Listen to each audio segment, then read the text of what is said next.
Hi, my name is Howie Held. This is my video submission for the Mizutani Freesaloneducation.com contest. Prior to washing George's hair, we determined that he has a double crown, so we're going to be sectioning from parietal ridge to underneath his two calyx on the back of his head. We're going to revisit them later when they're dry so we don't lose control of the haircut. I'm using 90-degree elevation with vertical sections to remove any excess weight from the sides of George's hair. When doing so, I'm making sure that my cutting guide is thicker than the sections that I introduce and take off with my scissors. This way I don't lose my guideline in the haircut. I'm going to continue cutting his hair just past the back of his ear. Once I've finished, I'm going to move on to the other side of his head and check everything horizontally. If I've determined that it's even, I'm going to keep moving towards the back of his head, pulling each section straight out towards me. When I'm not sectioning and cutting the hair, I'm combing it down to check the shape. If the hair starts to dry on me, I'll re-wet it, but not saturate because that'll also have me lose control of the haircut. On the sides of the back of his head, I'm still pulling it towards me to the side. That way it can maintain a square shape, which is more masculine than round. Afterwards, I've moved to the back of his head. I'm using the same guide, but pulling straight back and keeping the corner as much as I can. As I'm cutting, I'm using the fine teeth of the comb so I have more control over what's in my fingers.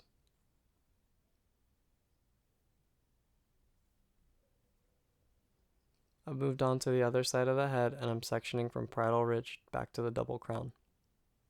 I'm going to comb everything down so I can see my shape before starting. Again, I'm going to use 90-degree elevation and a square haircut for a masculine shape. The haircut can be started on either side of the head. I like to start on the side that I have more trouble with.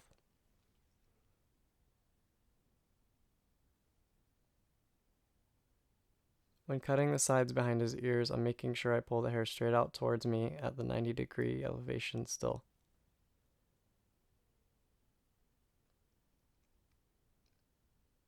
Once I've finished the second side, I move on to the back using the same technique. I'm going to continue cutting until I meet my guide from the first side of his head that made it to the back already.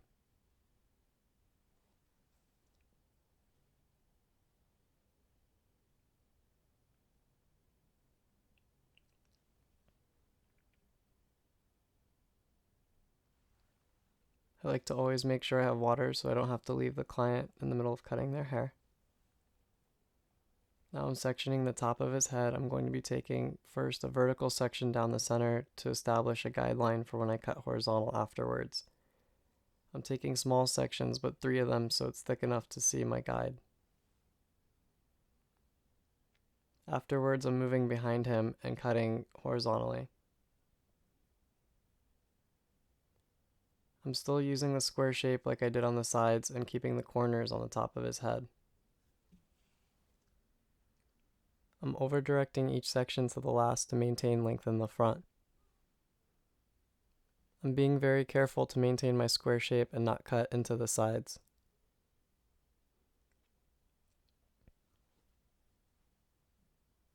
The hair that's hanging over the rest is going to be cut later, but I'm still going to maintain some disconnection.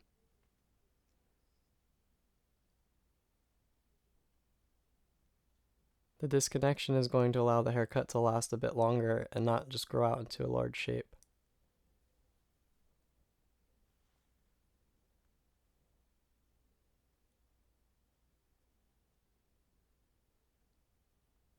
As I'm cutting the sides, I'm still making sure that I'm keeping it square.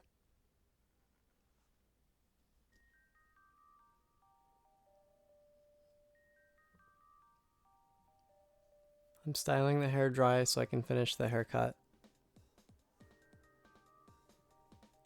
Using my hands, I flatten out any abnormal growth patterns.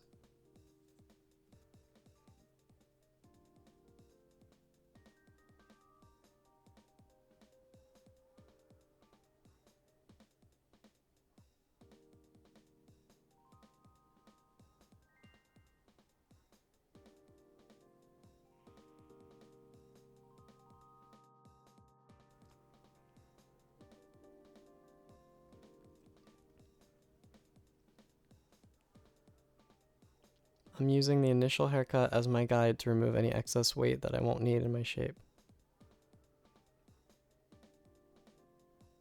When I remove weight from the disconnected sides, it allows them to lay back easier and for the haircut to last longer.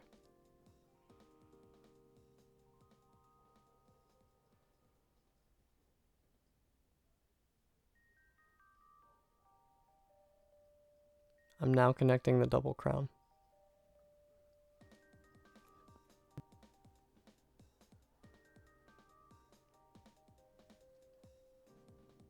Using a scissor over comb technique, I'm going to taper the sides and the back of the haircut.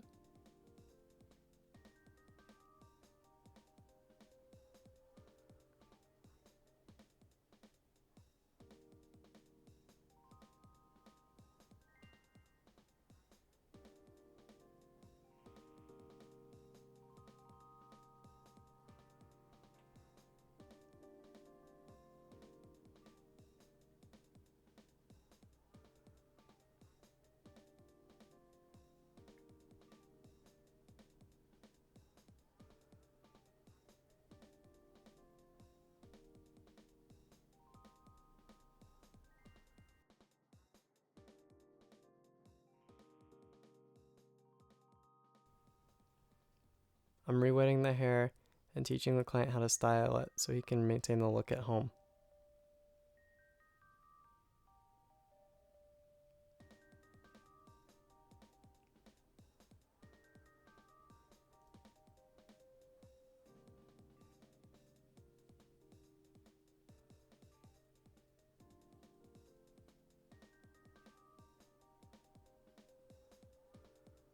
Using a razor, I'm cleaning up the neckline.